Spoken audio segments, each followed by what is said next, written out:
Call of Warzone is a game released on the Nintendo Switch, developed on the Unity engine. You can find it on sale on the eShop for as low as X amount of dollars.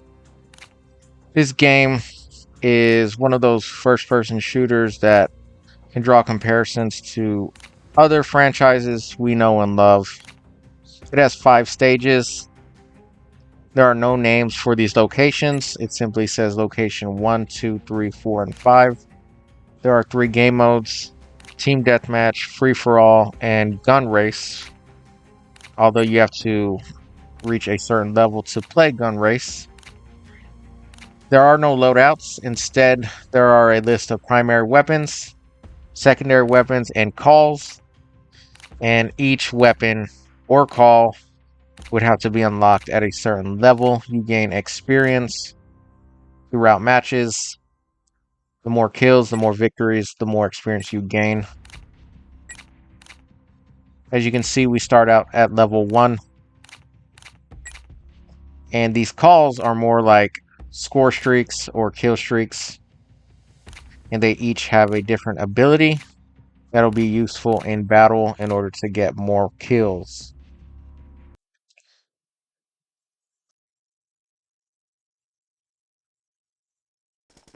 The main premise of Team Deathmatch is to score the highest amount of points between 2 opposing teams, and whoever reaches the set limit of 500 points wins the match. There is no time limit or mini-map, as you can see here. There is no kill cam either, although it does show the player that has killed the other player. The controls aren't that terrible. At times it feels clunky, but if you go into the settings menu and adjust the aim sensibility, as they call it here in this title, it should help somewhat.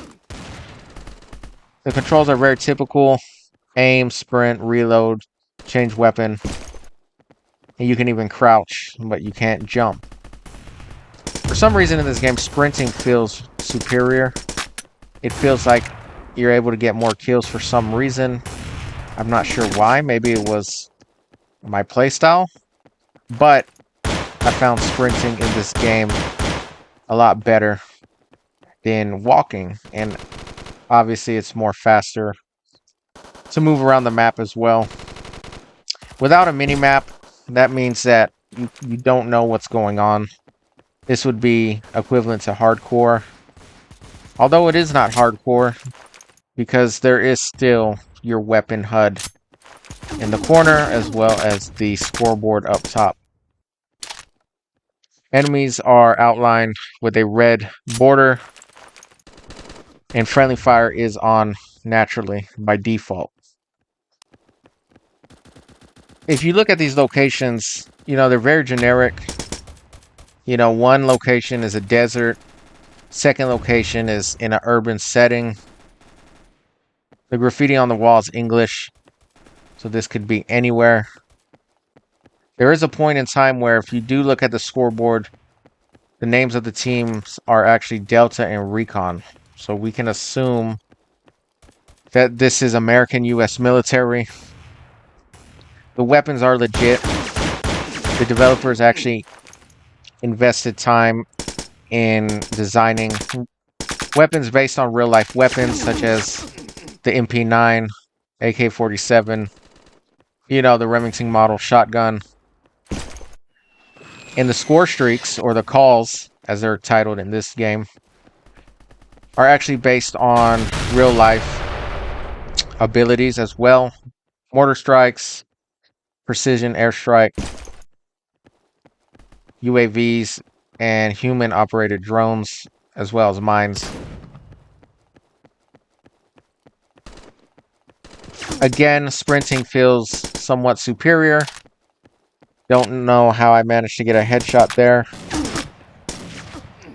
The biggest thing is to adjust the sensibility or sensitivity on the camera and aiming. Because again, if you do not have a Gamepad Pro controller on the Switch, and you are using the Joy-Cons in separate hands, your hands will be quite a distance from each other. And if you're coming from a certain franchise, you may not be used to that playstyle.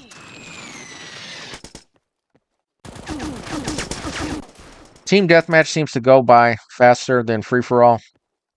The AI level of difficulty doesn't seem too difficult, but during free-for-all, for some reason, the AI difficulty seems to be easier than on Team Deathmatch. There's plenty of times during free-for-all where I found the AI enemy bots standing around, not shooting at each other. As far as online multiplayer, that is not existent. That is non-existent in this title. As expected, I don't know if there was online multiplayer, would the Nintendo Switch be able to handle that? Sometimes when you aim, you hit and you miss. I'm not sure why. Again, all this footage was recorded using level 1 weapons. We can assume it'll be easier with automatics, such as the Scar and the FAMAS later. You cannot pick up weapons for some reason. I can see why. Otherwise, there would be no weapon rank tier list to upgrade and level up. Grenades are somewhat mediocre. I found that when chunking grenades, they either blow up in midair or they simply don't hit the opponent. Again, some of these maps visually aren't the best.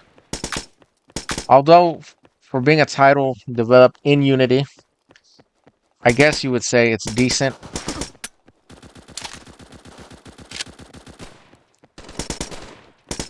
The enemy AI seems to be on a cycle of routine behavior. It only seems that the cycle changes as if the difficulty is changing. Throughout this gameplay, I wasn't able to go on some sort of score streak. In fact, during free-for-all, it was more about exploring the mechanics of this game.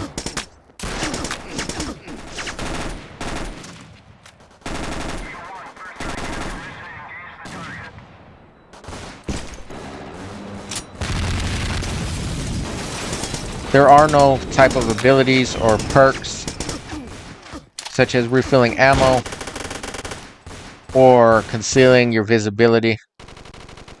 This would be bare bones, hardcore, team deathmatch, or free-for-all.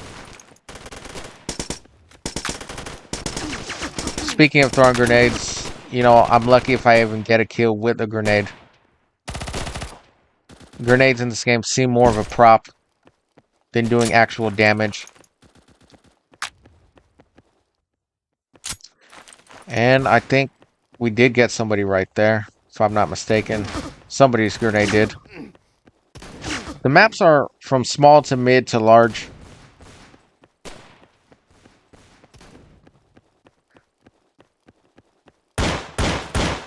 And the AI bot spawns out of nowhere, or seems to, and gets the kill.